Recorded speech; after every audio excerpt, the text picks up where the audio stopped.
quero deixar, em primeiro lugar, os irmãos cientes de que hoje eu vou um pouquinho mais devagar. Nós conversamos esses dias, falamos assim de assuntos palpitantes, mas porém eu generalizei, eu coloquei assim como se fosse uma introdução. Hoje eu vou dar uma palestra assim, um pouco mais organizada, mais didática. Eu vou mais devagar e os irmãos, quando quiserem perguntar, podem perguntar, ok? Ficando bem à vontade e até às vezes questionar, os irmãos fiquem à vontade, porque se não houver questionamento, se não houver discordância, a gente nunca pode chegar a um ponto comum, né? Exatamente pelos irmãos discordarem, que às vezes a gente evolui, a gente cresce mais e aprende mais. Eu estou aqui para aprender com os irmãos e compartilhar com os irmãos o que eu tenho aprendido. Eu não sou o sabe-tudo de nada. O Senhor Jesus disse que um só seria o nosso mestre, o Espírito Santo.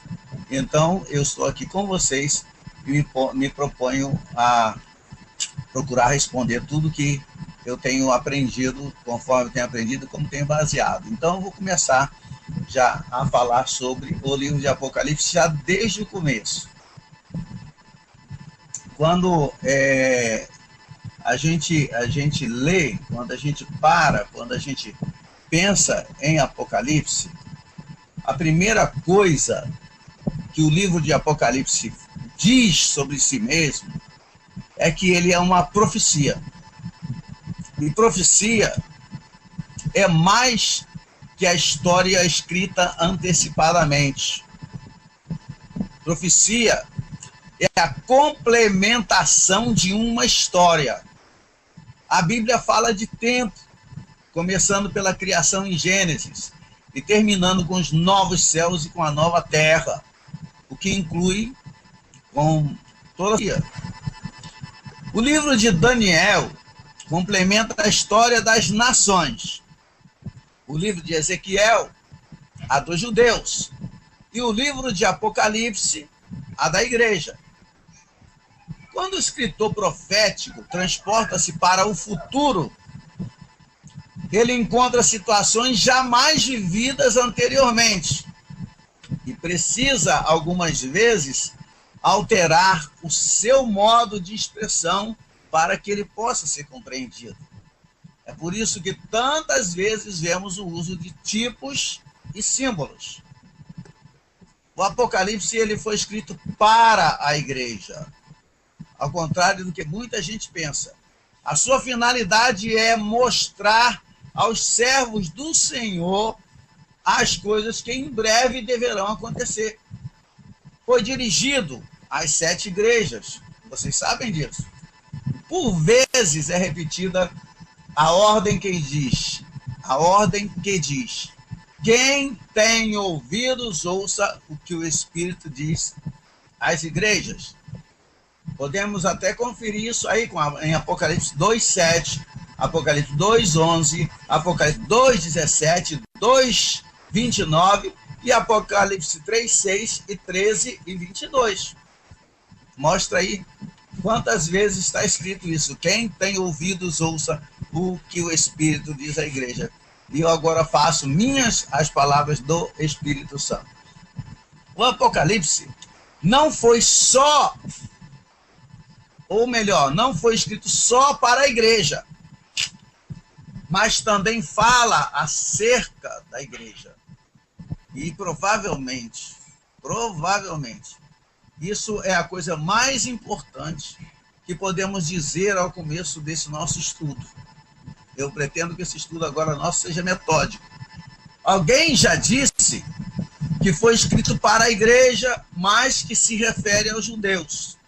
No entanto, irmãos, eles não são mencionados no livro de Apocalipse, os judeus não, exceto os 144 mil que se tornarão cristãos. Igreja, falamos tanto esse nome, igreja. O que é igreja? Igreja é um nome terreno para a organização dos santos de Deus. ele não é mais aplicado aos santos após o arrebatamento. E quero dizer agora, nessa pequena introdução, que é desejo do mais profundo do meu coração, que após esse estudo, a igreja haja enriquecido, crescido, amadurecido em conhecimento e em graça. E isso só se consegue após a operação maravilhosa do Espírito bendito de nosso Deus. E queira Deus que eu soubesse, ou quisesse Deus, né? Oxalá eu soubesse tudo o que me importa conhecer. Então, estou aqui para aprender com os irmãos e eu quero compartilhar com vocês. Eu quero começar dando uma palavra sobre o tempo. Sim, sobre o tempo. Quando falamos sobre o Apocalipse, falamos sobre profecia. Profecia não é o mesmo que história, uma vez que a história é a narração de fatos já acontecidos durante aquilo que chamamos tempo. Profecia é muito mais, pois não só fala do que ocorre durante o tempo, como também antes e depois dele. Antes e depois dele. Os irmãos estão me ouvindo bem? Os irmãos estão me ouvindo bem? Alto e claro, doutor. Ok, então vou continuar, hein? Faço então uma pergunta. Que é, pois, o tempo? Não é uma pequena tarefa explicar o que é, pois há necessidade de fazê-lo de maneira que fique bastante claro para que até a mais simples pessoa possa entender. Até mesmo o grande Santo Agostinho, ele confessava sua dificuldade em explicá-lo. O que é, então, o tempo? E ele dizia, se alguém me perguntar, eu sei. Se quiser explicá-lo a quem me fizer a pergunta, eu já não sei. Estas palavras, Agostinho disse no seu livro Confissões, na página 278. O tempo, que vem do grego cronos, é um dos problemas mais discutidos da filosofia. A Bíblia apresenta um conceito diversificado do tempo, refletido especialmente pelo seu uso característico dos termos kairos e aion. Ao invés de ver o tempo de modo abstrato como um problema, considera o tempo como uma esfera criada, onde Deus é concretizado.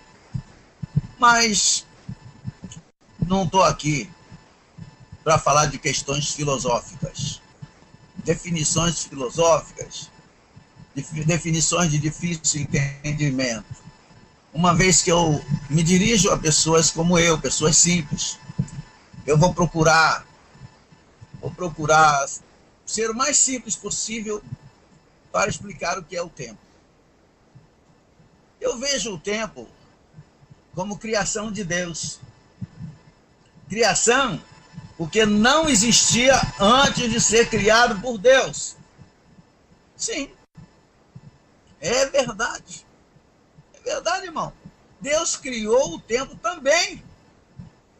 Deus é eterno. E a eternidade é um eterno presente. Isto é, o tempo não passa na eternidade. Deixa eu ver se eu consigo explicar a vocês. Deixa eu ver se eu consigo colocar o tempo. Por exemplo, Hoje são 26 de fevereiro de 2013. O ontem já não existe. O amanhã ainda não chegou, não existe também. Então, qual é o presente agora? 26 de fevereiro. Mas que horas tem, pelo menos aqui no meu computador? 22h16.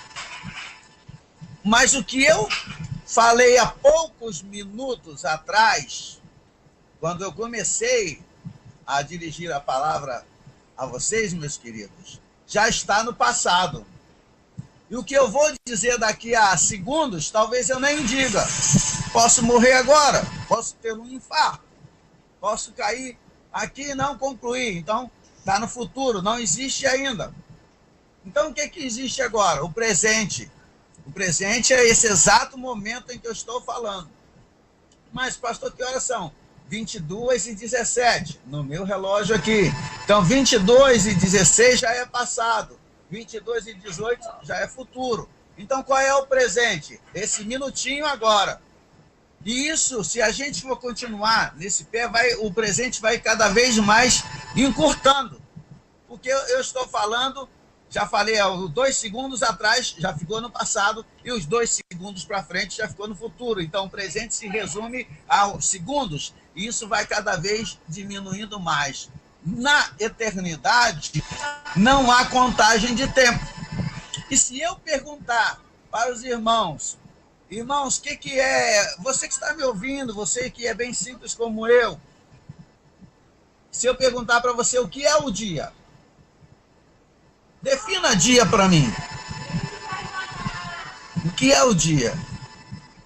Alguém vai dizer assim para mim, pastor, um dia é um período de 24 horas. Eu vou dizer, tá certo. Mas não é bem esta definição que eu gostaria de receber. O que é o dia? Um dia é um período que o planeta Terra leva para dar uma volta completa em torno de si mesmo. O planeta Terra leva um tempo para dar uma volta completa em torno de si mesmo. Então, quando ele gira, ele é um dia. Se eu perguntar, e um ano? Me defina ano. Alguém pode dizer 365 dias e 6 horas, pastor. Eu vou dizer, tá certo. Mas não é essa a definição que eu gostaria.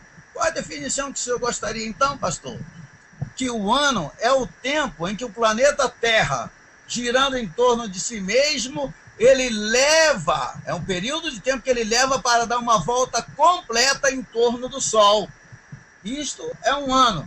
Então, veja bem, para medir dias e anos, eu preciso do planeta Terra, eu preciso do Sol, uma estrela de quinta grandeza, eu preciso até das galáxias e das estrelas. E ora, então quando é que se começou a contar o tempo? O tempo começou a ser contado dentro da eternidade. Ele foi criado, ele teve seu início de contagem depois que Deus criou os céus, vamos dizer assim, os céus e a terra. O Sol, a Terra, os planetas, tudo que nele há, porque diz que foram colocadas no céu para tempos e estações. Antes de criar os céus e a Terra, não se contava tempo porque era a eternidade. Então a eternidade é muito além do que o tempo. Ou seja, o tempo não passa na eternidade. Lá não existe passado ou futuro. É sempre presente. É sempre hoje. Não existe ontem e não existe amanhã. É hoje. Sempre hoje e hoje para sempre. Mas para nós, seres humanos, criados quando já existia o tempo, tudo se resume a 3 palavras. Para nós, passado, presente e futuro. Passado é aquilo que antecede ao presente. E futuro, o que virá depois. E vou ser repetitivo agora, para dar uma ênfase para quem não pegou bem. Quando é que nos foi dado medir o tempo? Foi quando Deus criou os luzeiros do firmamento. Aí ele então disse a sua finalidade. Deus disse a finalidade dos luzeiros no firmamento. Haja luzeiros no firmamento dos céus, para fazerem separação entre dia e noite, e sejam eles para sinais, para estações, para dias e anos. Gênesis 1, verso 14. Agora, como é que nós poderíamos contar os segundos e suas frações, os minutos, os dias, os meses e os anos, séculos, milênios, se não houvessem sido criados os luzeiros celestes? Aí eu digo, pois é. A história tem que ser contada dentro desse tempo, mas a profecia não. Porque a profecia antecede esse tempo, pois fala até de coisas eternas, fala de coisas realizadas antes dos tempos eternos e fala das coisas do coração de Deus. Por isso é que o salmista diz que de eternidade em eternidade tu és Deus, ó Senhor. Coisa gloriosa, irmãos. Eu gosto muito desse assunto. Eu gosto. E por que, pastor, o senhor está falando sobre isso? Porque isso vai ser muito importante para o entendimento global do Apocalipse. Isso daí, inclusive, vocês terão no meu livro, se Deus quiser, o mês que vem. Só estou me capitalizando um pouquinho, porque eu tenho que fazer uma tiragem mínima de 1000. E a gente está tendo uma pouca dificuldade nisso aí por enquanto, porque nasceu minha netinha e coisas assim, não dá, mas isso vai estar tudo explicadinho para que vocês aprendam. Me desculpe eu usar esse termo, eu não gostaria, mas é para que vocês aprendam como desvendar o livro de Apocalipse por si mesmos. A minha intenção é que todos vocês que têm o livro possam se livrar de interpretações preconcebidas, porque eu esmiuço o livro de Apocalipse de maneira que dentro das divisões, cada um crente, por mais simples que for, por menos instrução secular que tenha, vai poder entender a palavra de Deus. Falo em linguagem simples e tudo, ele está todo pronto, tá? Já formatado, já está com a capa, está tudo uma beleza aí. E eu estou agradecendo a Deus pelo livro que vocês terão. E muitos do que eu vou dizer aqui já consta nele, mas os irmãos já vão adiantando.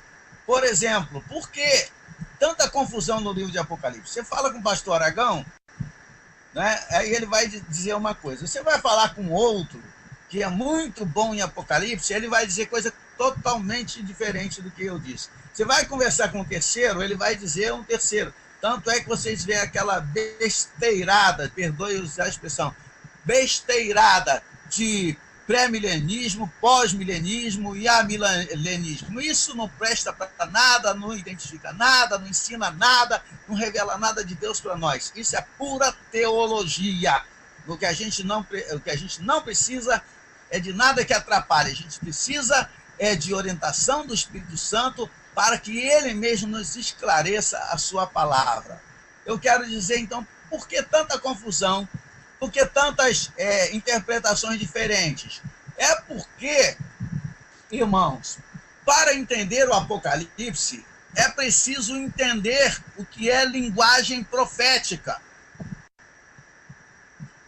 Que linguagem o Apocalipse usa? O que é a linguagem profética?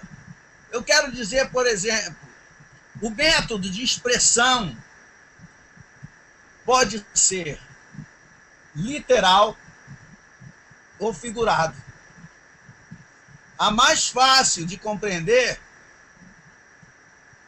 é a linguagem figurada, enquanto que a literal é mais difícil. Eu vou explicar rapidinho para vocês por que a literal é mais difícil. Porque a linguagem simbólica, ela não muda. Vamos dizer assim, o Sol é apenas um exemplo agora. O Sol simbolizava há 2000 anos atrás, ele continua simbolizando hoje, o Sol da Justiça, por exemplo. Mas as palavras literais, elas mudam. Por exemplo, aqui no Rio de Janeiro, nós chamamos Aempim. Algum dos irmãos aí conhece Aempim? Conhece, né? Mas quando a gente está no Mato Grosso, quando estamos lá no Ceará, é macaxeira. Então é a mesma coisa, a linguagem é literal, cada um local tem a sua linguagem apropriada, única. E nisso a gente vai percebendo que a linguagem literal ela muda. Havia palavras que, por exemplo, que eram consideradas palavrões há pouco tempo, hoje. Até no hebraico bíblico aparece palavras que eu não teria coragem de dizer nem de ler para vocês, pelo fato de ser cristão. Mas parecem verdadeiras pornografias, dependendo do texto que você estiver lendo. Algumas palavras, alguns textos tremendos em Ezequiel. As palavras mudam, os significados mudam, mas a simbologia não. O que é a linguagem literal? A linguagem literal é aquela que expressa, como a maioria de nós sabemos, a realidade do que ocorre. Quando dizemos Paulo bebeu água, não podemos e nem queremos entender outra coisa senão o que está escrito, que ele estava com sede e pegou um copo d'água, ou uma tigela, ou seja lá o que for, e bebeu água. Uma das coisas que mais tem atrapalhado a correta interpretação das Escrituras é o fato de que muitos intérpretes modernos estão procurando espiritualizar a linguagem literal. A hermenêutica nos ensina. A Bíblia tem que ser lida primeiramente literalmente. Linguagem literal. Por quê? Porque a linguagem literal, ela inclusive pode ser dividida em dois grupos. Primeiro grupo, aquela que trata das coisas da terra. Eu estou me referindo dentro do Apocalipse agora. Segundo, aquela que se ocupa das coisas celestes. Quando encontramos linguagem literal concernentes a coisas terrenas, é preciso que leiamos com entendimento. Os profetas, eles tinham que usar palavras conhecidas apenas em seus próprios dias. Mas para quê? Para expressar coisas que seriam conhecidas apenas em tempo futuro. E esse é um motivo porque a linguagem literal é algumas vezes mais difícil de entender do que a linguagem figurada. Com o passar dos anos, as palavras mudam de sentido, como acabei de dizer. Mas os símbolos não. Por outro lado, quando estão em foco as coisas celestes, encontramos vocábulos que, à primeira vista, parecem símbolos. Parte da confusão que há em torno da interpretação do Apocalipse se deve à tentativa de se interpretar realidades celestes como se fossem símbolos terrenos. Mas não são símbolos terrenos, são realidades celestes. João nunca tinha visto nada daquilo, porque no céu não tem nada aqui na terra, irmãos. O céu é espiritual, a terra é física. Não tem como comparar uma coisa com a outra, por isso que ele usa muitos tipos de linguagem. Então eu vou me referir agora um pouquinho, já que falei da linguagem literal, sobre a linguagem simbólica. A linguagem simbólica, nós podemos dividir em tipos e símbolos. A diferença, qual é, pastor? A diferença entre símbolos e tipos está na maneira de sua interpretação. Um tipo deve ser interpretado com base nas características similares. O tipo deve ser como seu antítipo, pelo menos em alguns, eu não disse todos, eu disse em alguns aspectos, e somente nesses aspectos é que ele serve de tipo. Geralmente,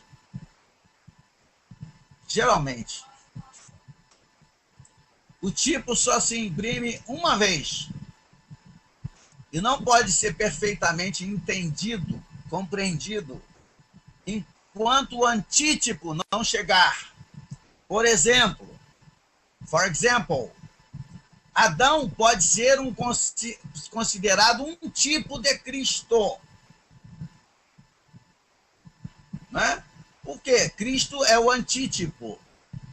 Mas, antes que Cristo viesse, nós não poderíamos saber que Adão era tipo de Jesus. Porque nós não poderíamos saber em que aspecto ele era semelhante a Cristo. Assim também como José do Egito é um tipo de Cristo. Cristo é o antítipo. Só poderíamos descobrir que José era o tipo de Cristo depois que Jesus veio e fizeram com Jesus a mesma coisa que fizeram com José. E um dos exemplos que eu vou dar, ele foi vendido, José, pelos seus irmãos, e Cristo também foi vendido pelos seus irmãos. Apenas isso para resumir, para não me estender muito. E símbolos. Continuando ainda com símbolos. A palavra símbolo é derivada do grego antigo Simbalém, S-Y-M de Maria, B de bala, A de Aragão, L de lata, L de lata de novo, são dois L's, E de elefante, I de Iara e N de navio.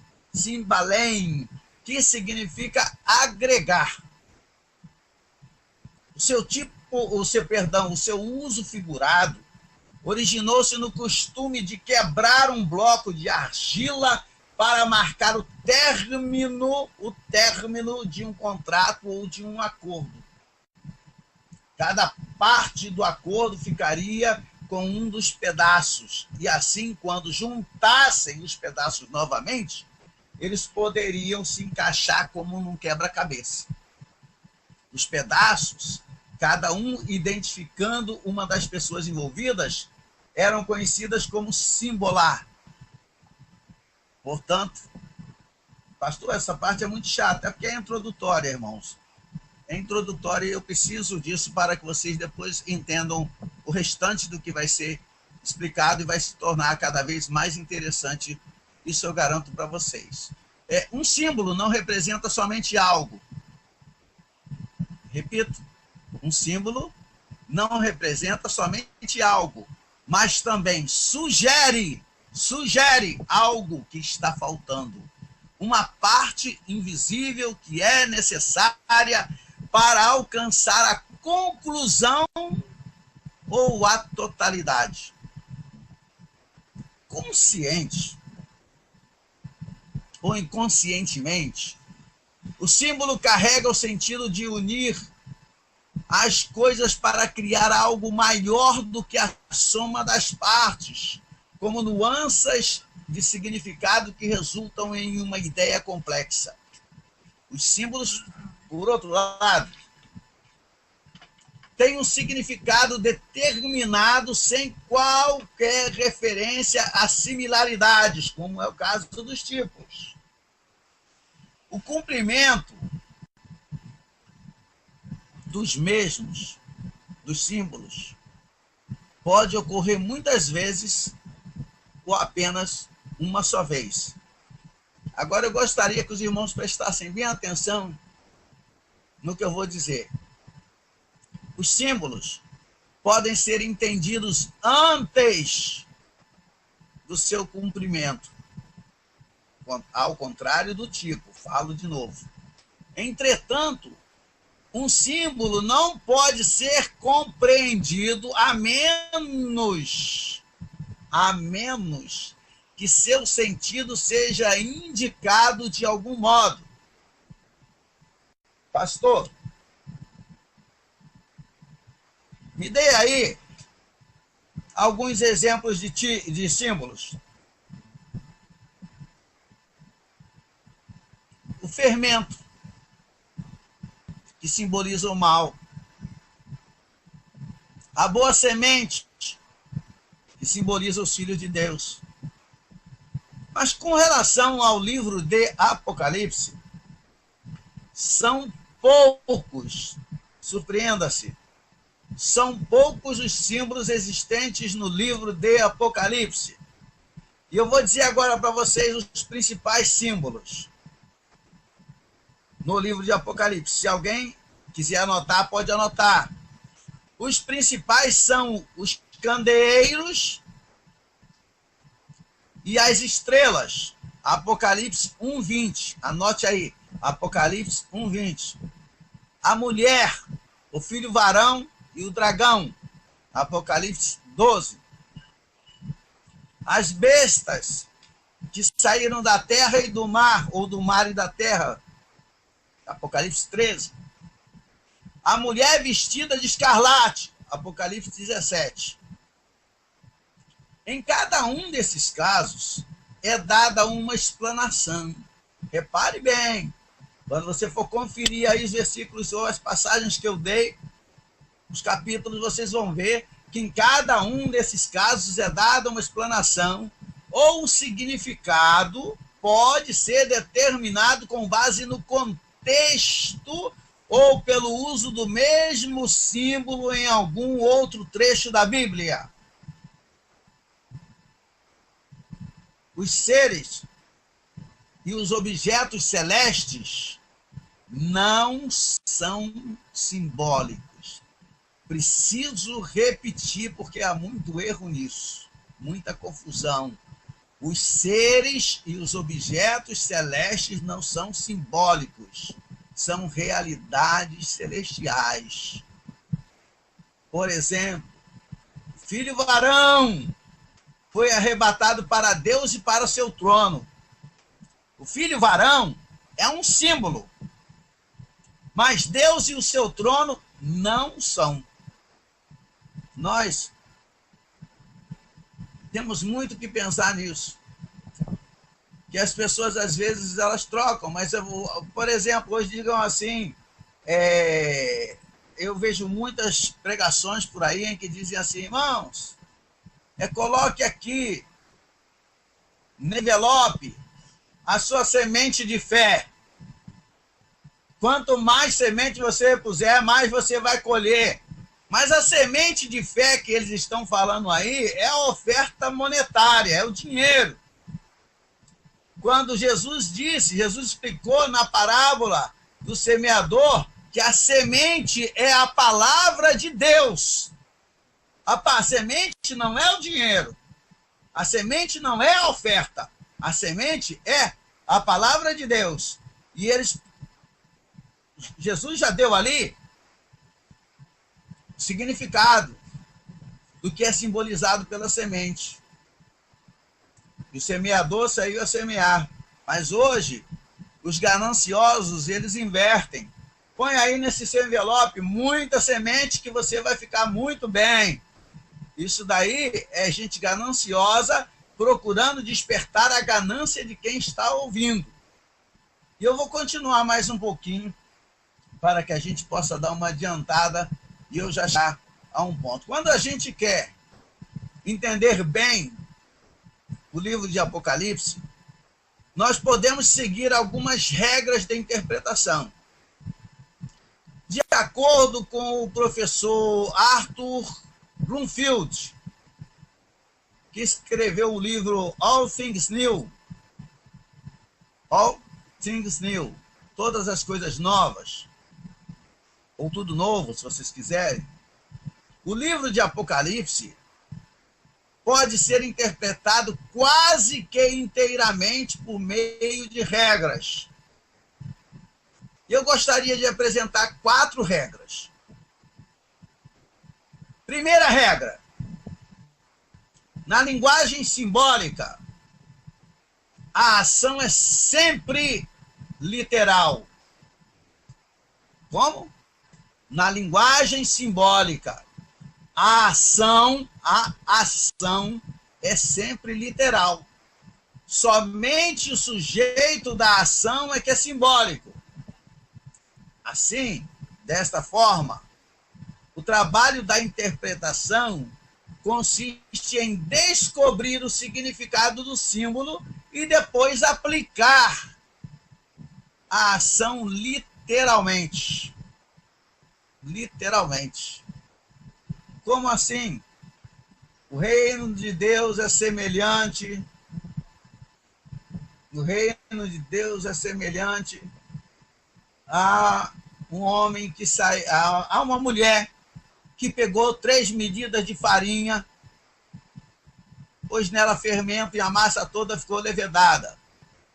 Então, por exemplo, os símbolos estão aí. O reino de Deus não é simbólico, ele existe. É semelhante a uma mulher, essa mulher é simbólica. A farinha é simbólica, o fermento é simbólico, mas a ação não é simbólica. Aquilo que a mulher representa, pegou o que a farinha representa, ou seja, ela teve uma ação, e misturou com aquilo que o fermento representa. Então, para entender ou para interpretar corretamente, temos que descobrir o significado do símbolo e depois aplicar a ação literalmente. Segunda regra. Irmãos, não sei se vocês perceberam aí a importância da gente saber ler o Apocalipse. Não é só ler. A coisa que ele falou interessante aí, primeiro você tem que fazer um estudo literal, tem que ler. Igual está lendo um livro comum, né? Mas é você ler, para você conhecer os textos, as coisas, as expressões. E depois a outra forma é você estudar. Né? E tem 2 métodos de estudar isso. Vendo o sentido figurado, né? E o sentido literal. Interessante, porque aquilo que é simbólico, ele fica, o sol é o sol, né? Como que ele explicou. Muito interessante isso. Agora nós temos que ter muito cuidado, no pé da letra, de analisar literalmente o que é uma expressão que há 2000 anos pode significar hoje outra coisa totalmente diferente. E aí que incorre nos erros as traduções. É muito difícil você traduzir a Bíblia, um livro principalmente igual Apocalipse, se você não ficar bem literal a ele, você acaba cometendo erros, né? Mas irmão Pedrosa, é o Jaime. Sim. Estudo muito bom, estudo maravilhoso. E uma coisa também que eu presto atenção sempre, é o seguinte: os irmãos já repararam que o livro de Apocalipse faz muita referência à mobília do Templo de Salomão, os utensílios do Templo de Salomão, o pátio do Templo de Salomão, o mar vítreo, né, o altar. Se a gente também não conhece o Templo de Salomão, como era a estrutura do Templo de Salomão, o Santíssimo, né, se nós não conhecemos, também fica um pouco difícil entender o Apocalipse, né? Então, junto com o que o irmão está falando, o irmão Aragão, né, eu também tenho muito cuidado com essa questão também de que a gente também não pode entrar não podemos entrar também não cometer o erro de achar que só vai ser salvo quem entender de grego ou de hebraico, né? Também a gente tem que tomar esse cuidado, porque não é bem por aí. Mas o conhecimento dos termos é importante, o conhecimento dos termos gregos, dos termos em hebraico, só não podemos cair nesse problema. Mas o que o irmão Aragão Você está de volta aqui, o pastor Aragão, só lembrando uma coisa muito importante que ele diz, depois ele vai dissecar isso hoje, numa outra oportunidade, sabe o que é? A importância. Eu sou as pessoas estufam o peito, eu sou pré-milenista, eu sou milenista, não, eu sou pós-milenar, a era milenar. Ele acabou de dizer isso, o que eu falo não tem a menor importância, isso é teoria, isso é coisa... Paulo disse que nós vemos por um espelho, que o espelho por um contorno indefinido. Quando chegar aquilo que é pleno, é que nós veremos. Então, para obter a salvação, não vai se exigir isso, que a pessoa tenha um conhecimento, porque, vamos lá, a pessoa tem um conhecimento, é formado em tal, e tem catedrático. Bom, aí começa uma perseguição, cadê a pessoa? Na hora da prova. A hora da prova pode ser o quê? Pode ser até um teste de adultério, como Jimmy Swaggart. Lembra de Jimmy Swaggart? Pois é. Então, o conhecimento enfuna e o amor edifica. O conhecimento é importante. Mas essa questão é pré-milenarista, pós-milenarista e tal, e achar que um é superior ao outro. Paulo disse que nós vemos através de um contorno indefinido.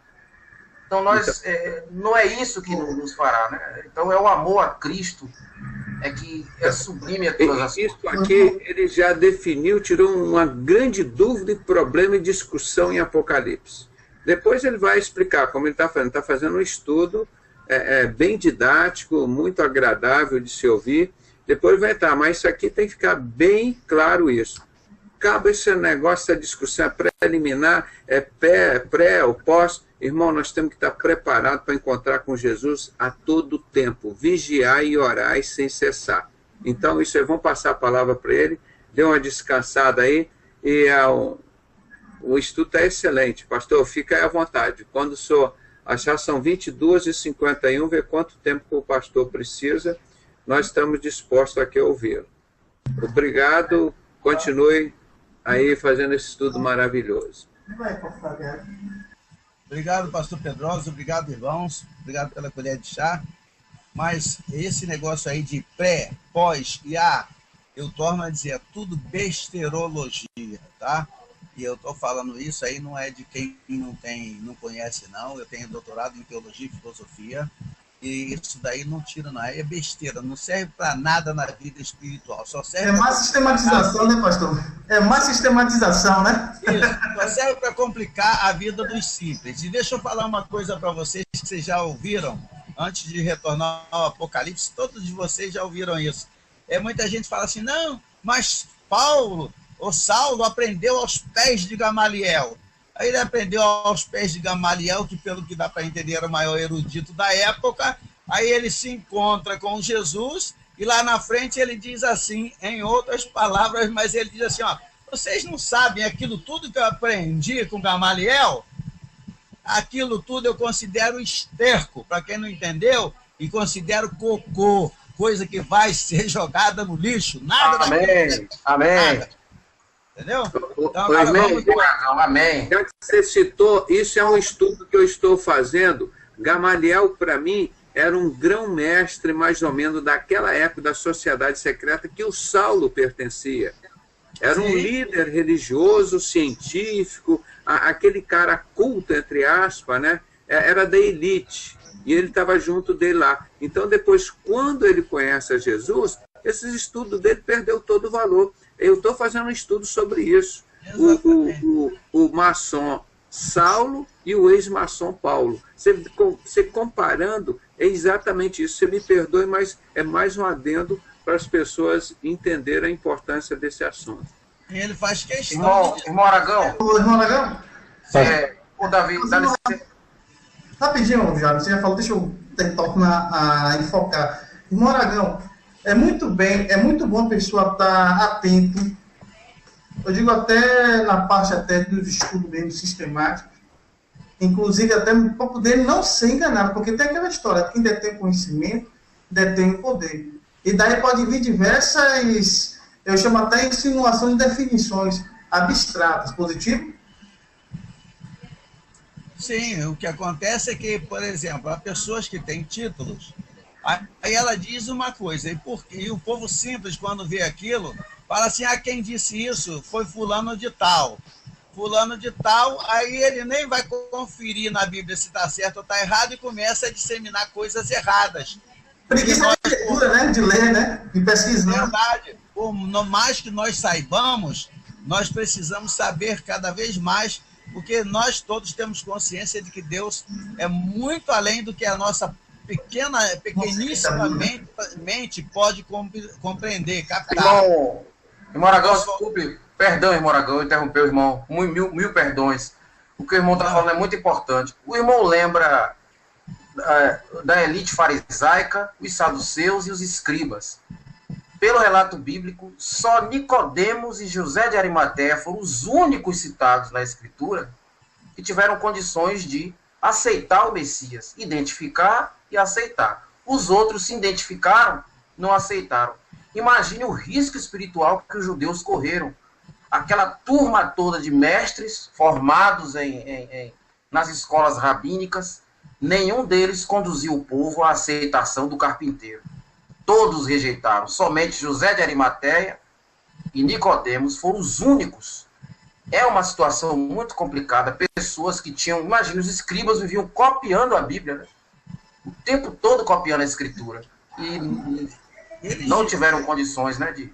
Eles diziam que...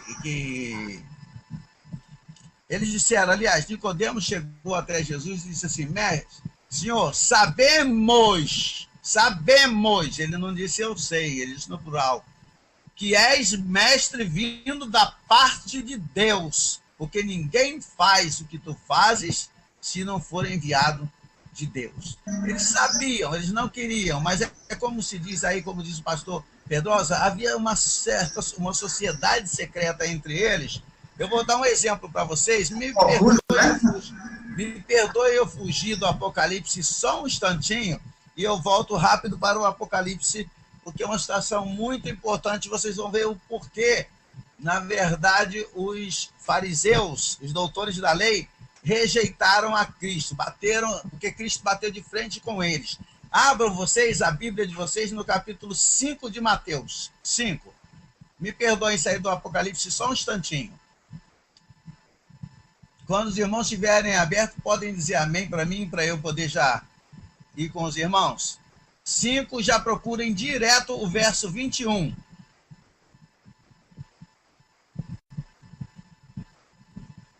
Não sei achei. 21, né? 21. Amém, tá aqui também comigo. Ouviste que foi dito aos antigos, não matarás. Mas qualquer que matar será réu de juízo. Isso, presta atenção, olha só. Né? Presta atenção, olha. Ouvistes que foi dito. Dito. Olha o verso 22. Eu, porém, vos digo. Quando Jesus diz, eu, porém, vos digo, ele está refutando o que foi dito. Ok? Agora vamos dar uma olhadinha no verso 27. Pode ler? 27, né? Ouviste que foi dito aos antigos, não cometerás adultério. De novo, ó. Ouviste que foi dito aos antigos, olha não cometerás adultério. Eu, porém, vos digo que qualquer que atentar numa mulher para cobiçar, já em seu coração cometeu adultério com ela, ou seja, premeditou, né? Então, veja só, ele diz, eu, porém, vos digo, quer dizer, eu estou mudando o que foi dito para vocês, não é isso? O sentido não é esse? Ouvistes que foi dito, eu, porém, vos digo, mas eu vos digo, isso aí que vocês ouviram está errado. É o que Jesus está dizendo. Olha de novo agora para o verso 31. Dá para você ler? Positivo. Também foi dito, qualquer que deixar sua mulher... Basta só até aí, ó. Também foi dito. Olha o verso 32. Eu, porém, vos digo. Quer dizer, eu mudo o que está sendo dito aí. Agora, de novo, quer ver aqui, ó? 38, pode ler. Ouviste que foi dito, olho por olho e dente por dente. 39. Eu, porém, vos digo que não resistais ao mal. Mas... Então ele não está mudando o que foi dito no verso anterior. Então preste atenção numa coisa. Lê ainda, só para a gente concluir, o verso 43 e o 44. Ouviste que foi dito, amarás o teu próximo e odiarás o teu inimigo. Eu, porém, vos digo, amai a vossos inimigos, bendizei os que vos maldizem, fazei Então, bem veja aos que vos odeiam. Quando ele diz, eu porém vos digo, ele está mudando o anterior, o que foi dito. Aí pergunto eu para cada um de vocês, se o que foi dito fosse a palavra de Deus, Jesus poderia mudar? Uma boa pergunta, uma boa indagação. Claro que não, porque... É o que foi dito pela elite farisaica, irmão? Exato. O que foi dito, Jesus disse, eu porém, porque aquilo ali ele estava batendo de frente com os ensinos dos fariseus, que eles davam mais valor à tradição do que à própria palavra de Deus. Eles não davam, quando Jesus valor à palavra, era a tradição, aos ensinos dos rabinos, igual hoje nós temos nossas Bíblias de estudo, os irmãos prestam mais atenção no que está escrito abaixo do rodapé, nas explicações, do que no próprio texto bíblico. Tem muita gente que dá mais valor àquilo do que à própria Bíblia. E era o erro que eles cometiam. Jesus começou a bater de frente com eles. E eu digo uma coisa para vocês. Quando Jesus se refere à palavra de Deus, ele não fala, ouvistes que foi dito. Lembrem que ele, quando foi tentado por Satanás, Satanás disse assim, se tu és o Filho de Deus, pega essas pedras aqui, transforma em pães e come. Jesus disse, está escrito. Todas as vezes que ele se referia à palavra de Deus, ele dizia, está escrito. E foi com está escrito que ele derrotou Satanás na tentação do deserto. Não o que foi dito.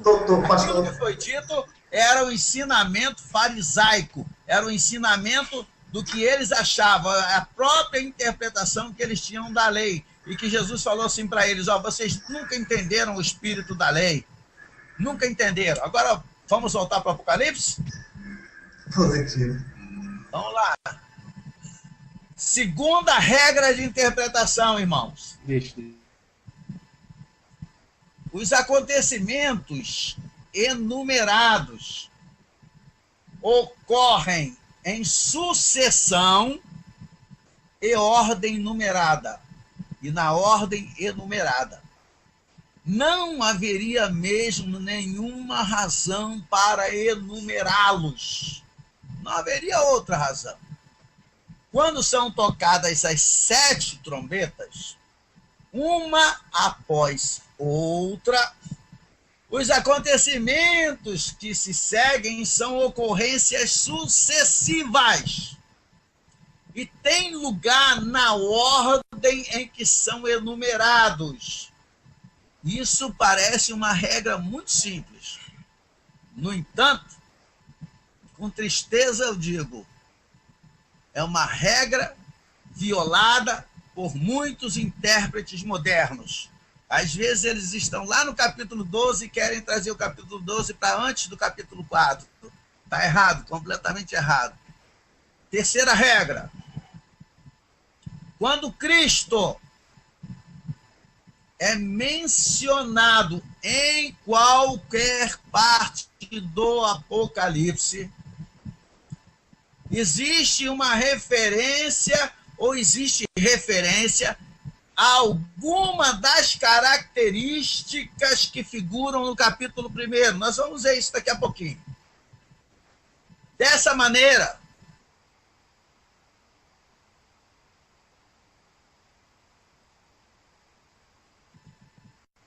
não sei se os irmãos entenderam. Você está lendo o Apocalipse. Você está lá no capítulo 19. Aí como é que você conhece se é Cristo ou não? Porque faz menção à descrição que João fez dele no capítulo 1. Sempre vai fazer menção a algum versículo ali. Vocês vão ver isso na prática daqui a pouquinho. Por que isso? Dessa maneira, o Senhor Jesus pode ser identificado onde quer que ele apareça. Embora, não se espantem, às vezes ele seja chamado Eu não disse que ele é, eu digo que ele seja chamado de anjo, de cordeiro, de leão. Isso de acordo com a tarefa que ele vai realizar, ou que ele está realizando. Ele é uma coisa interessante. Vocês vão achar um versículo que diz assim, olha, eu vi quando me disseram, eis o cordeiro. Eis o cordeiro. E olhei. Não, perdão, irmãos. Eu estou aqui, agora aqui, eu estou me atrapalhando aqui. Quando disse para ele assim, eis aí o cordeiro. Perdão, olha eu de novo. Eis aí o leão da tribo de Judá. Aí ele diz assim, eu olhei e vi um cordeiro. Eis o leão. Mas quando eu olhei, eu vi um cordeiro. Deixa eu interromper um instantinho aqui para perguntar ao irmão Carlos, não sei se ele está com o microfone aberto. Está me ouvindo, irmão Carlos? Alto e claro. Está aqui, irmão Carlos, apareceu aqui na minha página, aqui, escrito assim, eu não entendo.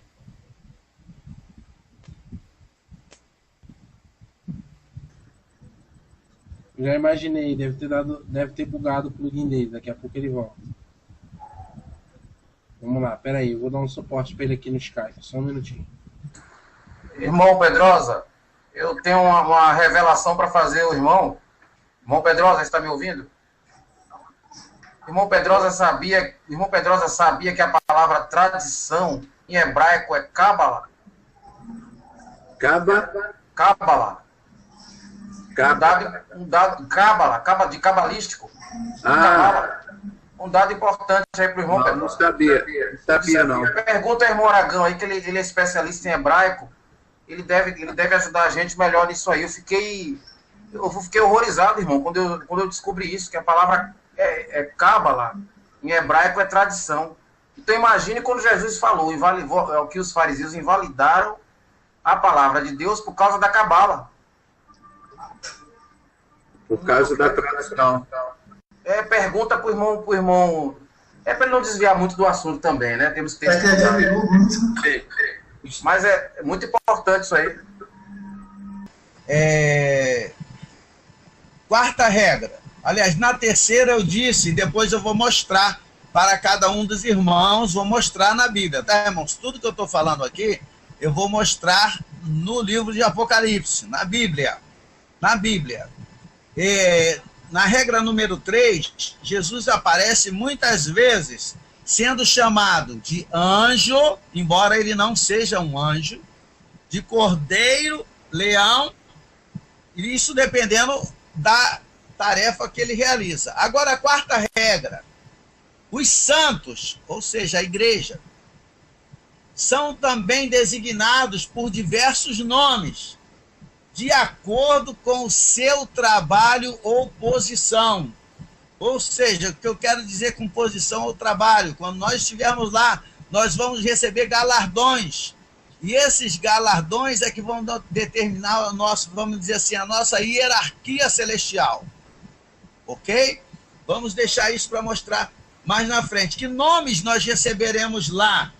Tudo em Apocalipse, eu vou provar isso, tá? Devagarzinho eu vou provar. Então, por enquanto, apenas absorvam, anotem e depois me cobrem se porventura eu esquecer de falar sobre o assunto. Nós, depois de arrebatados, receberemos os nomes de anciãos, seres viventes, cavaleiros, anjos e noiva.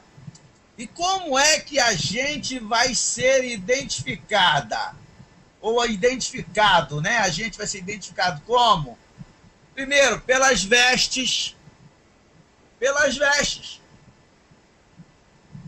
pelas coroas, pelos tronos, pelos trabalhos, pelos cânticos. Jamais é dito que anjos cantam. Quando aparece em Lucas, capítulo 2, verso 13 e 14, o texto bíblico dá mais a entender que eles louvavam a Deus dizendo. Mas os anjos de Apocalipse não cantam. Quando aparece cantando, somos nós. Por quê? Porque só os santos podem entoar cânticos. Que tipo de cântico? Nós vamos ver no livro de Apocalipse que são cânticos que falam de redenção, de salvação, e esses cânticos os anjos não poderiam cantar, porque eles não entendem nada de salvação. No livro de Apocalipse, o cântico é limitado a temas referentes à redenção, que somente os santos podem cantar. Eu disse, por exemplo, para os irmãos que nós somos identificados muitas vezes por nossas vestes. Vou pegar um exemplo, vou pedir a vocês para abrirem as Bíblias comigo no livro de Apocalipse 19, só para eu dar um exemplo aí. Eu não estou passando o carro na frente dos bois, não, só para dar um exemplo para vocês verem como é importante. Apocalipse 19, vamos lá todos nós? Pode ler? Rapaz, você já chegou lá? Já. Mas deixa eu escolher aqui o versículo que você vai ler, quer ver?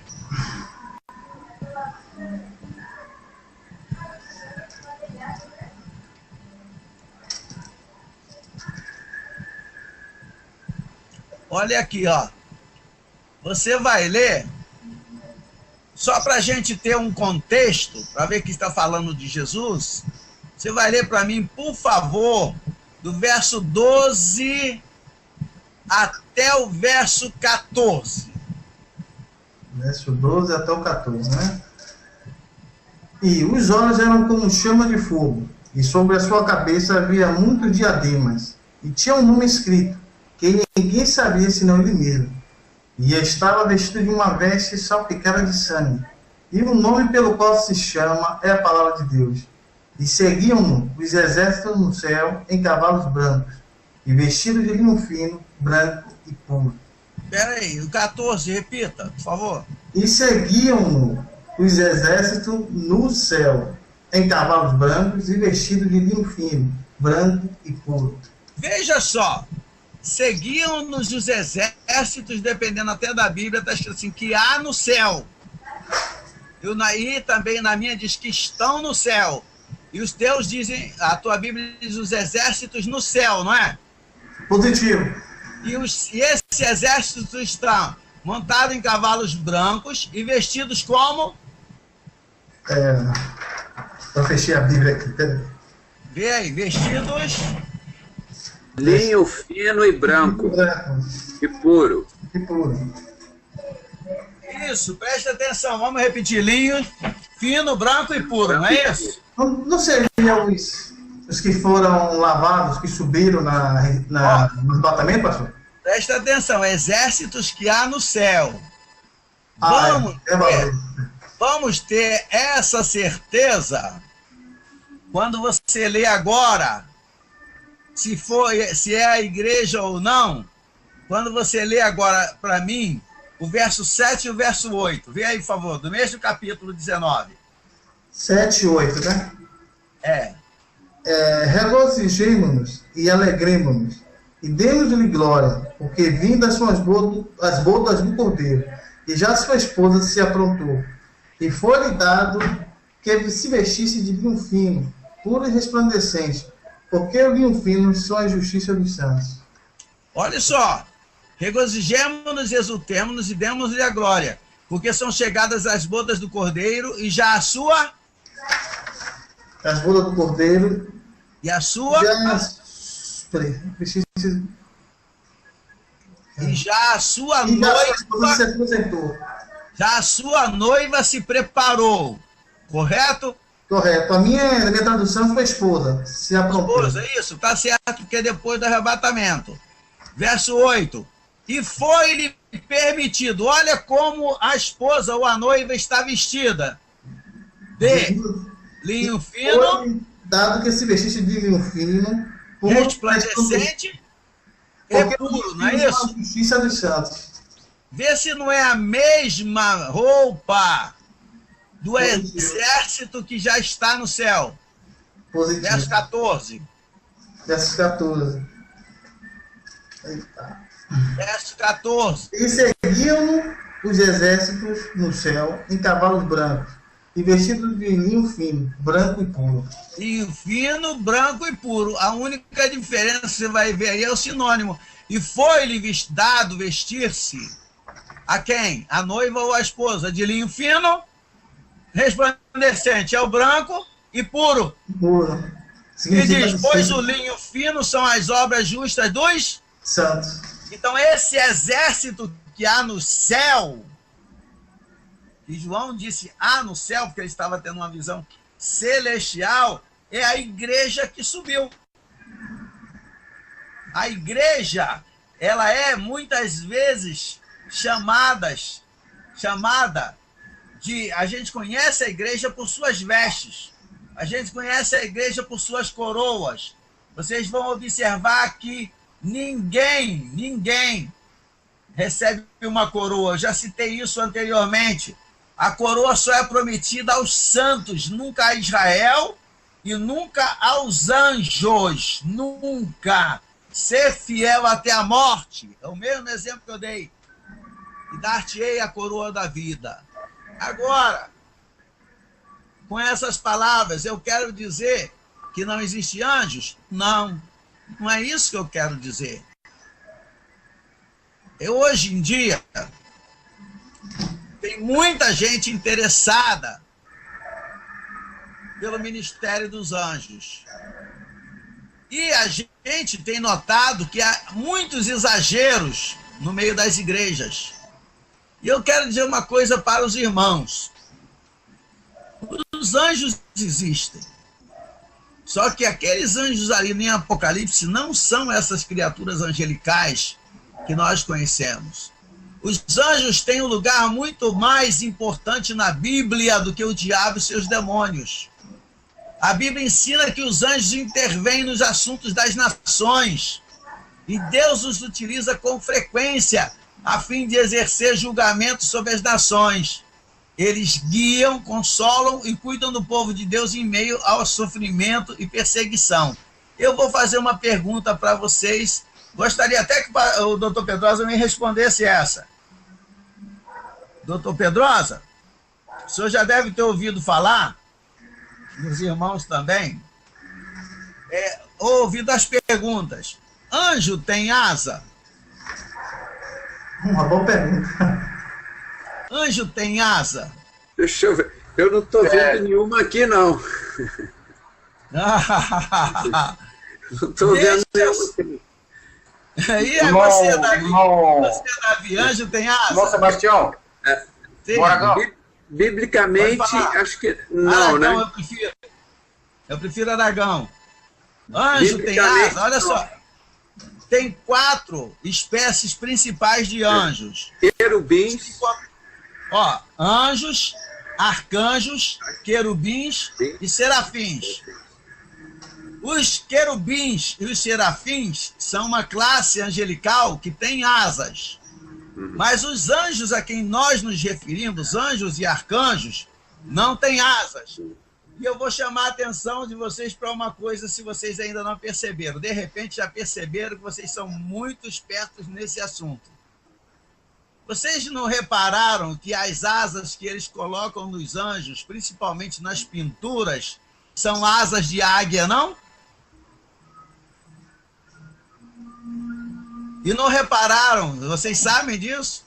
Todo o grande império romano, por exemplo, o símbolo era a águia. O símbolo dos Estados Unidos é a águia. O símbolo do hitlerismo, vamos dizer assim, lá era a águia. Toda reunião que Hitler fazia com seu povo tinha uma águia enorme segurando nas suas patas, em suas garras, a suástica. Todo o grande império usa asas de águia. E hoje em dia tem muita gente, muita igreja, trocando a pomba pela águia. Quando o Espírito Santo desceu sobre Jesus, desceu como pomba. Por que ele não desceu como águia, que é um animal muito mais imponente? Aí o povo entra pelo erro da figura de linguagem, porque a águia só serve para nós como figura de linguagem.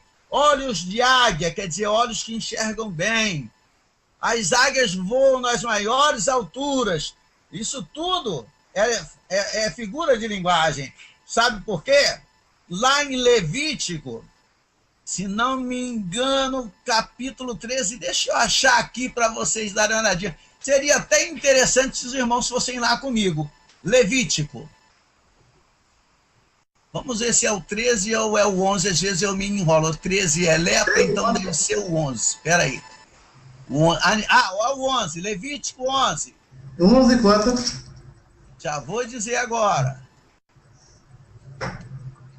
As pessoas estão tirando a pomba e colocando a águia até na porta da igreja com toda a sua imponência.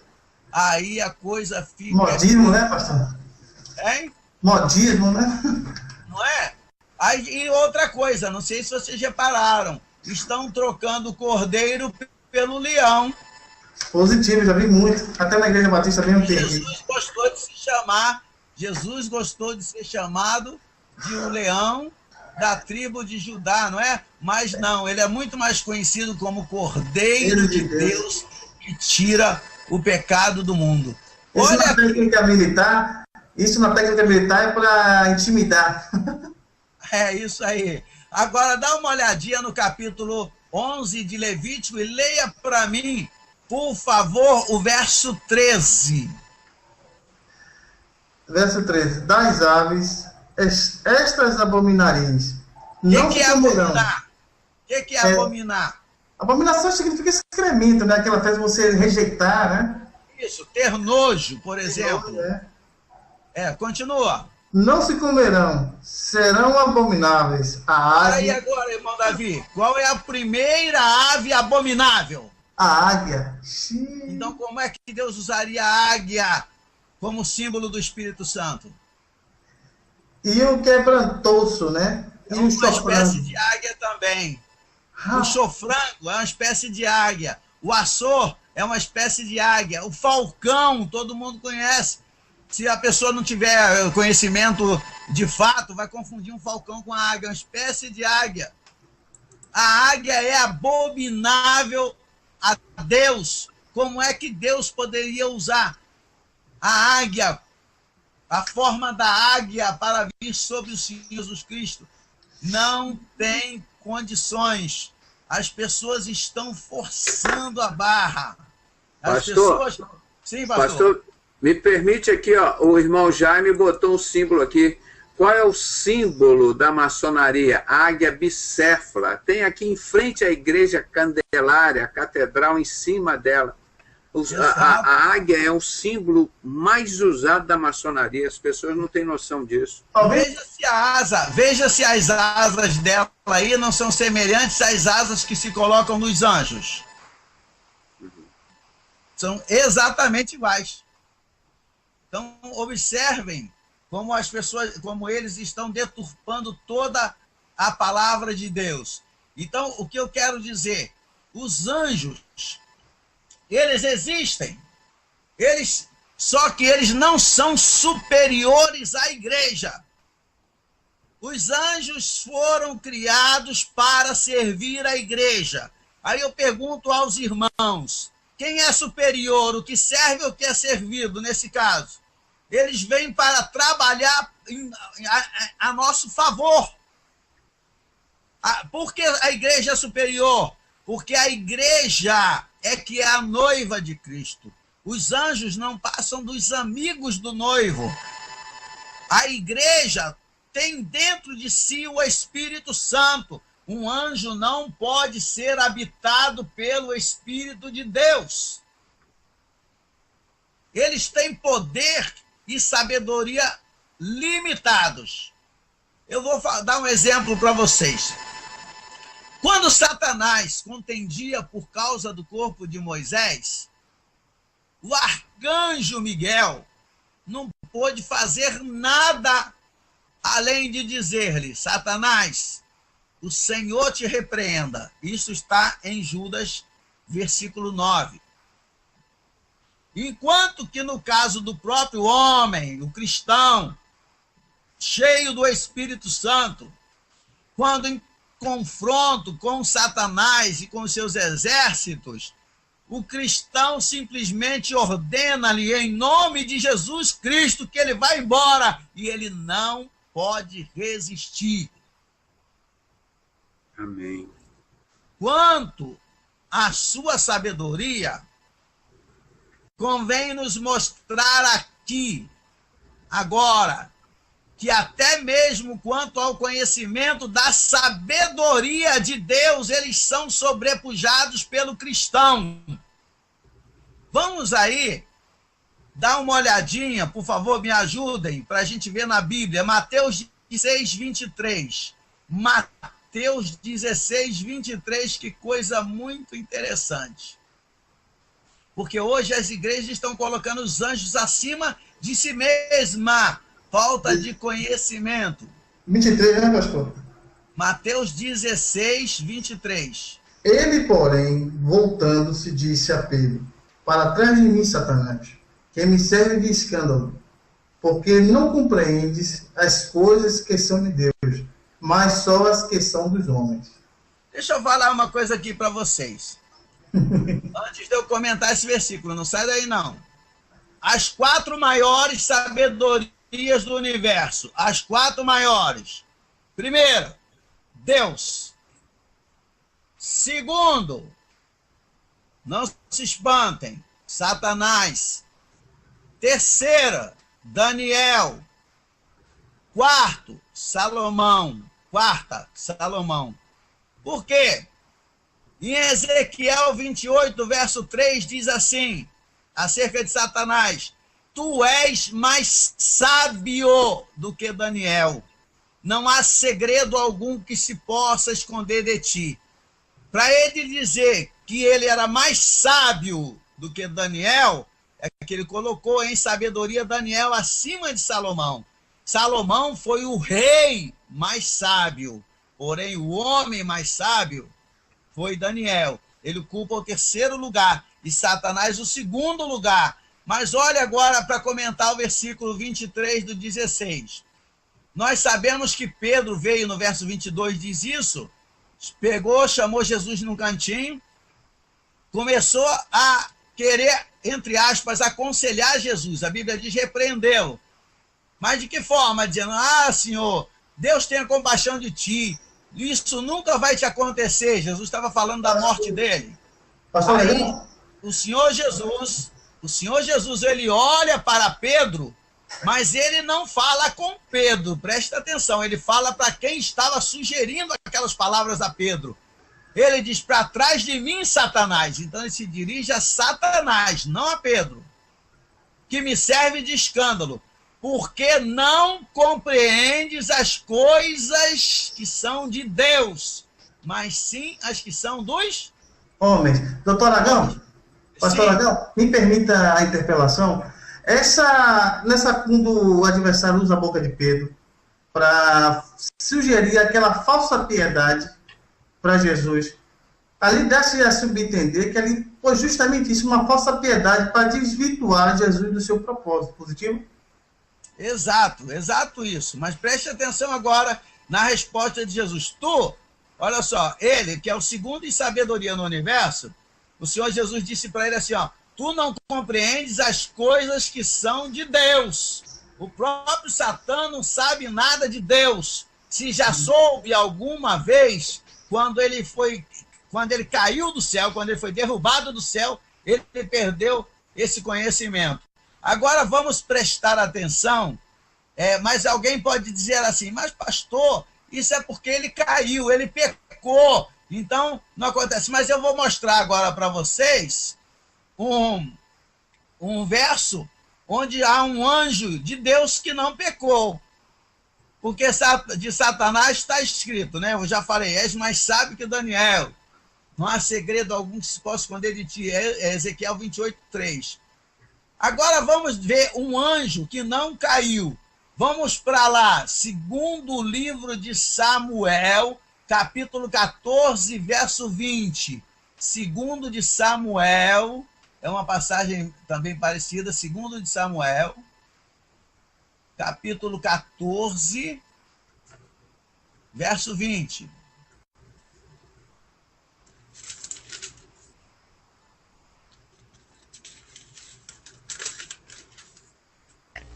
Pode ler?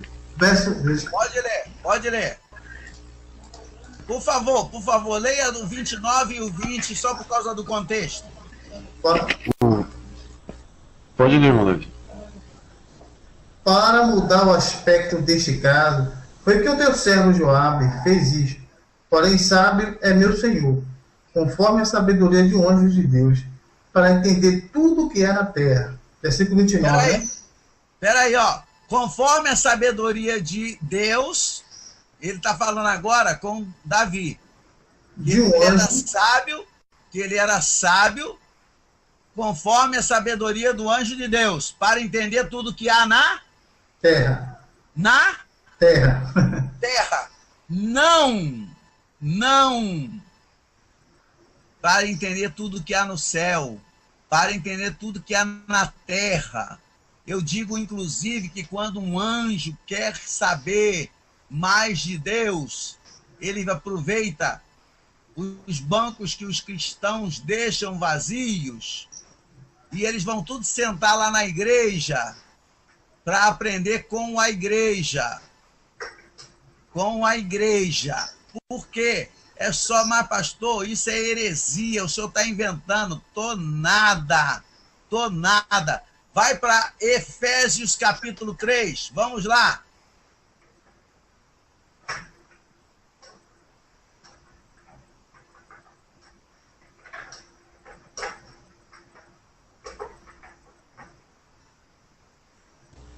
Eu achei já.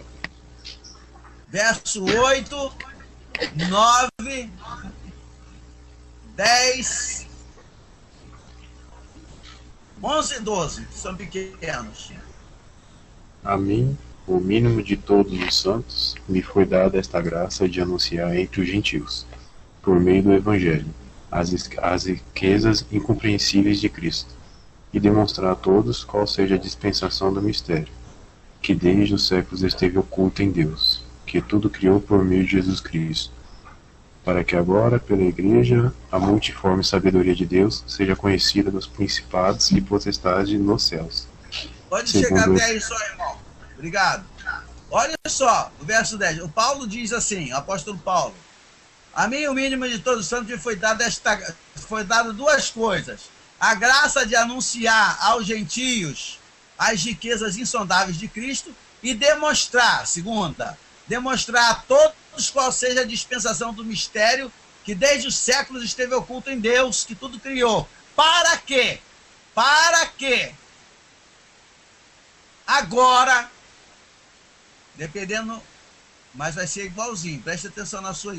Para que agora, ou então para que, vírgula, pela igreja, agora, vou ler como está na minha, para que agora seja manifestada por meio da igreja. Então a igreja é o meio pelo qual, através do qual é manifestada o conhecimento de Deus. Por que aos anjos? Olha aqui, agora eu vou sem interrupção. Para que agora seja manifestada por meio da igreja aos principados e potestades nas regiões celestes. Principados e potestades nas regiões celestes são os anjos. Os anjos aprendem por meio da igreja. Os anjos aprendem sobre Deus por meio da igreja. A igreja é bem superior aos anjos. E isto é que é muito difícil de alguns entenderem. Os irmãos se entenderam? Prestaram atenção bem aí como está no português aí direitinho? Maravilhoso estudo, meu irmão. Que estudo maravilhoso. Tá dando para entender aí direitinho? Para que por meio da igreja os principados e potestades nas regiões celestes venham conhecer a Deus. Ou seja, mas você agora me pergunta, mas pastor, como é que eu vou saber mais do que um anjo? Você quer a resposta? Quem gostaria de ter a resposta? Amém, amém. Eu vou mostrar para vocês por que a gente pode a gente sabe mais do que os anjos acerca de Deus. Abram aí na primeira carta de Paulo aos Coríntios, capítulo 2, e me dê licença. 1 aos Coríntios, capítulo 2. Irmão Davi, lê o 9. 1 Coríntios? O 9. 2:9. 1 aos Coríntios 2:9. Deixa eu ver aqui. Deixa eu explicar uma coisinha antes do senhor ler. Irmão Carlos, está me ouvindo? Irmão Carlos, está me ouvindo? Claro, chefe. Deixa eu lhe perguntar uma coisa. Parece que o senhor entende tudo de informática, né? Bom, eu tento, né? Deixa eu lhe perguntar agora. Deixa eu lhe falar uma coisa agora. Preste atenção. Isso faz parte do nosso estudo. Uhum. Eu não entendo nada de informática. E o senhor entende tudo. Se eu quiser tirar uma parte do senhor, uma parte do irmão, para eu entender tudo que o irmão entende de informática, para eu saber tudo sobre o irmão, tudo que o irmão gosta, o que o irmão ama, o que o irmão odeia, o que o irmão pensa, sua tendência política, sua tendência religiosa, se o irmão é sincero, se o irmão não é sincero, se o irmão é poderoso, o que eu teria que tirar do irmão para eu saber isso tudo? Não pense em físico. Seria... Bom, se levando por essa linha de raciocínio, seria minha alma. Sua alma, respondeu bem, a sua alma, que na Bíblia tem um outro nome. A sua... Memória. Não memória, mente. Mente. Tudo que o senhor não está guardado na mente? Sim. Tudo que o senhor pensa... Eu ia tudo responder cérebro, mas você falou que não era nada físico, por isso que eu fiquei na dúvida. Físico, então é a mente. Porque a mente, né? Tudo que a gente sabe, conhece, está na mente, não está? Sim. Se eu pegar a mente do Dr. Pedrosa, aí eu vou me tornar o melhor anestesista do Brasil.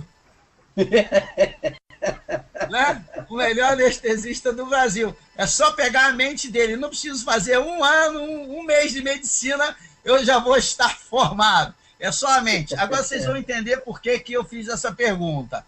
Vamos lá para 1 Coríntios 9. Quer ver? 2:9. Vamos lá, irmão Davi, verso 9. Certo. Mas, como está escrito, as coisas que o olho não viu, e o ouvido não ouviu, e não subiram ao coração do homem, são as que Deus preparou para os que o amam.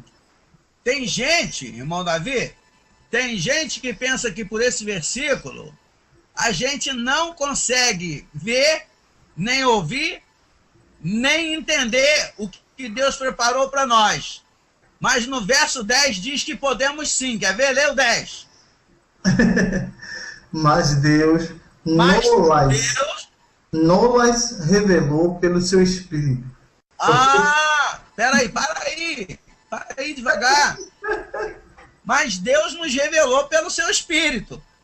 As coisas que os olhos não viram, nem os ouvidos ouviram, nem penetraram no coração do homem, são as que Deus preparou para os que o amam.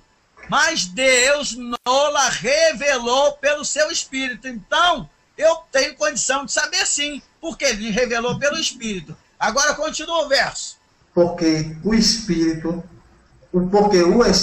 penetra todas as coisas, ainda as profundezas de Deus.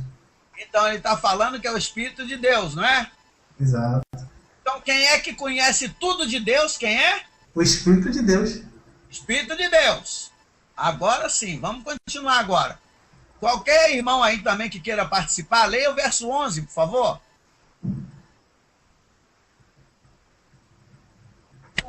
Vamos lá. Porque qual dos homens sabe as coisas do homem, senão o Espírito do homem, que nele está? Assim também ninguém sabe as coisas de Deus, senão o Espírito de Deus.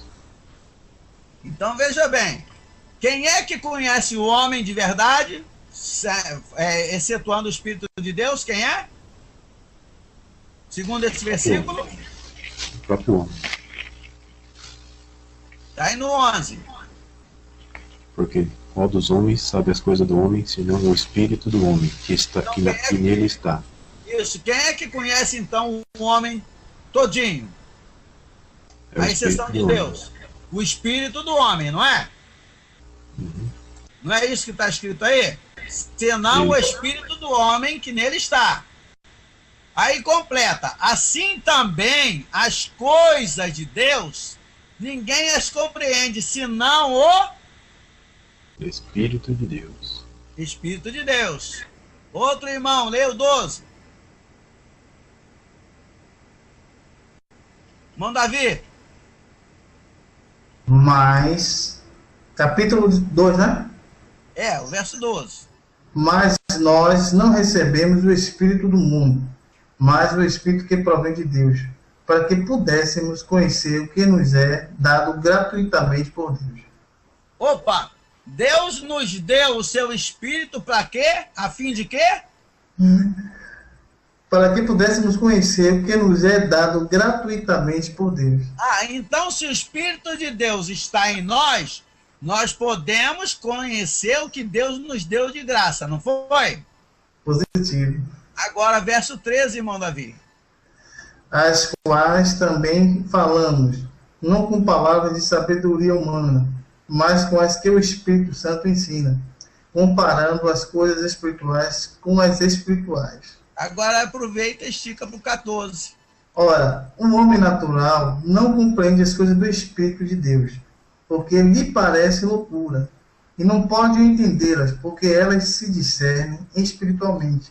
Claro, ela só pode ser entendida pelo Espírito de Deus. O homem natural não tem o Espírito de Deus, não pode entender. Agora, leia o 15, por favor, e nós vamos terminar com o 16. Mas o que é espiritual discerne bem tudo, e de ninguém é discernido. Porque quem conheceu a mente do Senhor, para que possa instruí-lo? Mas nós temos a mente de Cristo. Peraí, nós temos o quê? A mente de Cristo. Veja bem, se eu tiver a mente do Carlos, eu vou entender e saber tudo que o Carlos sabe, correto?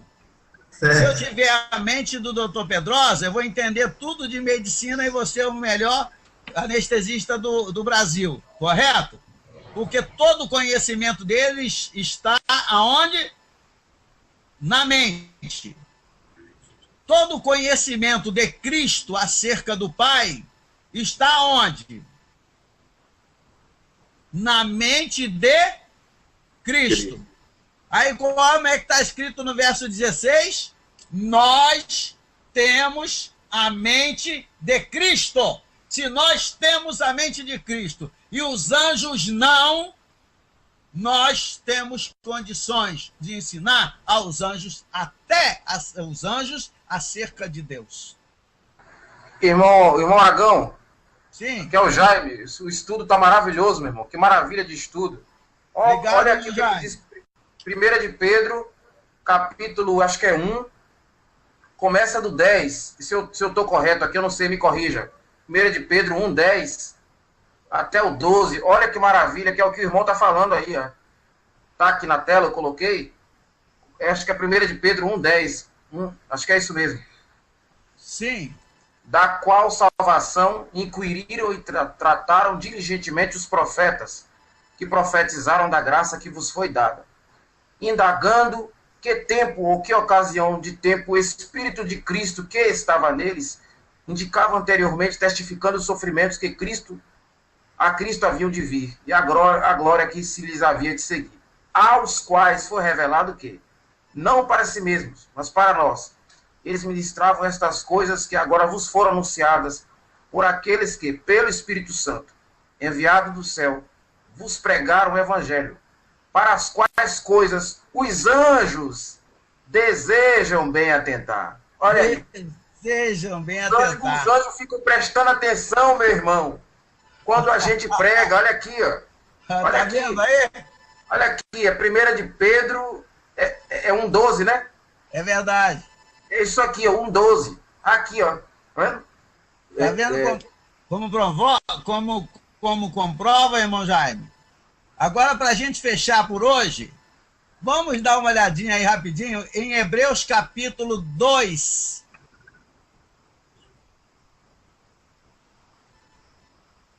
2, 3, 4 e 5, apenas para ter um contexto. 3, 4 e 5, né? Isso. O qual, sendo o resplendor da sua glória e a expressa imagem da sua pessoa... E não, é isso não. É?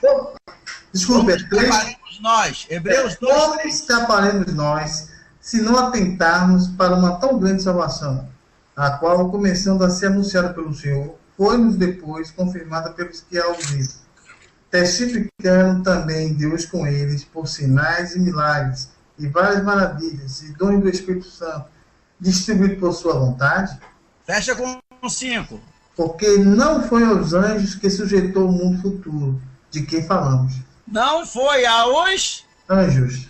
Não foi aos anjos que sujeitou o mundo vindouro de que falamos. Não é aos anjos, não serão os anjos, irmão. Somos nós. Nós somos corpo de Cristo. Nós, Deus vai usar, é a nós. Os instrumentos de Deus somos nós. Eu termino por aqui, nós continuaremos, daremos sequência na terça-feira que vem. Que Deus abençoe os irmãos. E foi maravilhoso estar aqui com vocês participando. Olha aí, 1 Coríntios 6,3. Quem pode ler aí, irmão? 1 Coríntios 6,3. Não sabeis vós que havemos de julgar os anjos, quanto mais as coisas pertencentes a esta vida. Tá vendo? E eu chamo a atenção que tem alguém que diz assim, não, nós não podemos julgar por causa de Mateus 7. Podemos sim.